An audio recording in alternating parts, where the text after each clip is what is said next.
we're here to give you Women's Personal Protection Seminar. We are going to cover many topics such as verbal aggression, of course, the physical aspect is there, situational analysis, and other components for self-protection. So wherever you are, there is a presence of women's violence. So you have your physical, sexual, psychological, and economic forms of violence found both within and outside your home. So many people... It is sad to say that Filipino martial arts here in the Philippines is not as well known as the other foreign arts. Let's say Taekwondo, Karate, Krav Maga, Brazilian Jiu-Jitsu. But abroad, FMA is a very highly respected, both sport and combative art. We want the Filipinos not necessarily to practice the art, but to know that it exists and to be proud.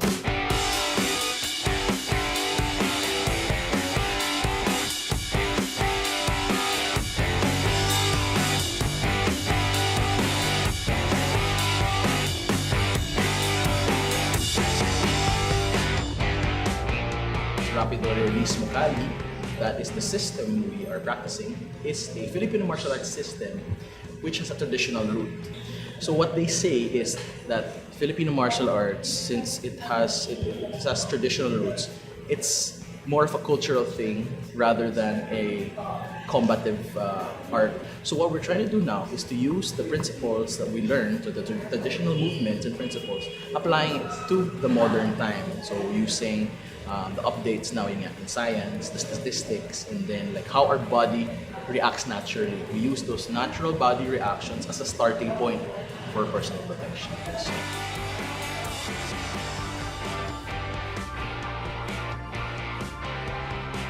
and then I saw how it translated into different types of weapons. Double stick, double blade, single stick, single blade, empty hand, and also improvised weaponry. And I saw that you didn't really have to change your movement so much. It all translated easily. So once you learn one, you can just modify it a bit, tweak it a bit, and you'll be able to do the other. I don't have to react. I don't have to learn so many techniques, so many forms, so many drills to be able to be effective. Hindi siya pang tamad, pero it was about efficiency. So I was like, okay, I like this because I didn't have time. I'm in school, I'm studying, I have to train for long hours with this. Naku, mahirap yun. You did not need to invest so much time into it for you to be able to appreciate and respect the system.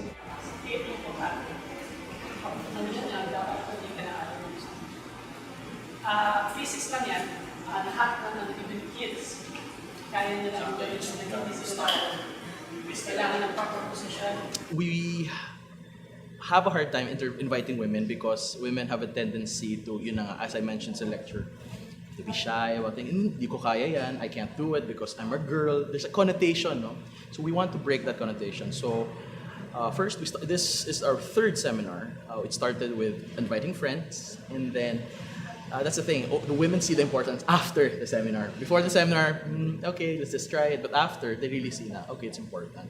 First, for my own personal safety, protection. And second, for the promotion of both the culture, our Filipino culture, and if I can do something to help another person keep safe or be safe from harm, and that little class or just simple talk, no? And it will help them survive. Yun na yun. Naisip ko na para hindi naman ako laging kinakabahan, lalo na pag mag-isa siya, I have to do something. I have to empower her. Na kaya niyang depensahan yung sarili niya, what matter, whatever na ma-encounter niya sa labas, sa bus, sa jeep, or sa FX. So habang naglalakad from school, o pauwi ng bahay, this seminar, I know will help her. I believe na yung pagdating sa age, basta marunong na sumunod yung bata sa instruction, then he or she is ripe for this kind of training. In self-defense, people always think that they don't need it. People always think, I know, I'm aware. I mean, I've done that. I've seen articles online. I've seen videos online. But to actually train into it, to actually invest time into it, would be beneficial because syempre, you think you know it, but then with what at least our seminar presents you, and also I'm sure the other self-defense systems give you, is the sense of urgency and panic. Here, center. Actually kanina, first time ko siya nakita na umiyak siya na dahil nakaramdaman niya yung intensity ng yung art of whooping. Di ba na? Anong masabi mo? Sobrang nakakaba. Kasi effective po siya kasi hindi mo po kakilala yung tao. Ang ganda kasi ng seminar for me, I can say that, most especially the last part, simulation. Kasi dumating kami sa point na nandun kami sa likod, wala kaming idea kung anong gagawin. Just like the usual setup, totoo na wala ka namang idea kung sino na-assault sa'yo. So from here, there's 3 stations. First was yung getting the attention of the crowd. Second is the dark room. Sobrang wala akong idea doon. Pero I did manage to save my life. And the third one was the cage. That one, sobrang naituro yun, naka-escape ko. And especially the knife part, I really like the knife part. Although life-threatening siya. But at least I know what I'm going to do kapag nakita. That way, push it that way, push it that way. This way, that's it! Go! Hit! That's it!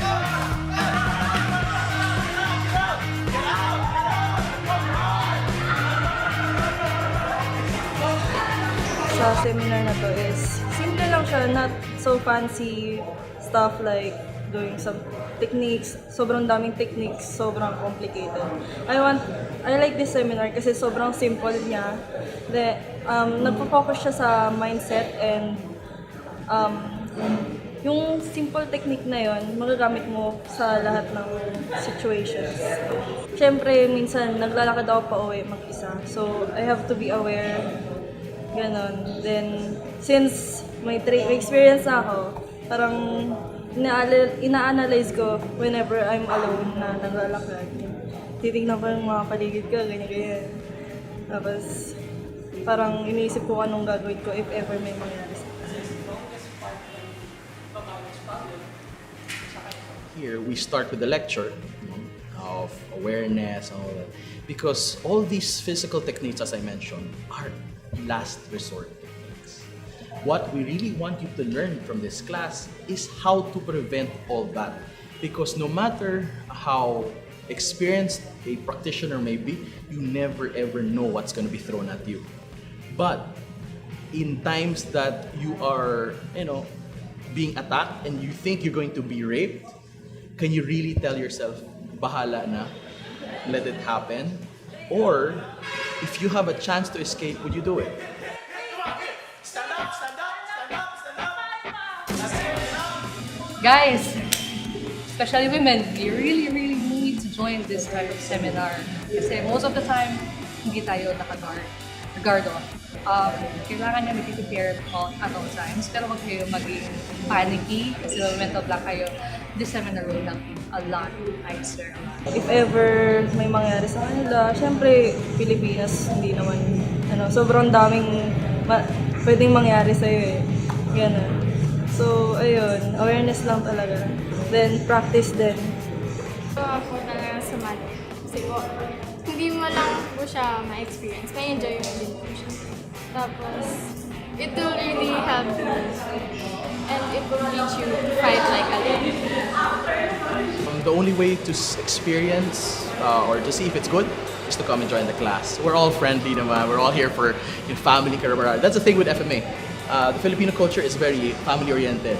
And that is how we deal or how we do or run our FMA trainings and organization. More than just a group that trains, we are first and foremost a family.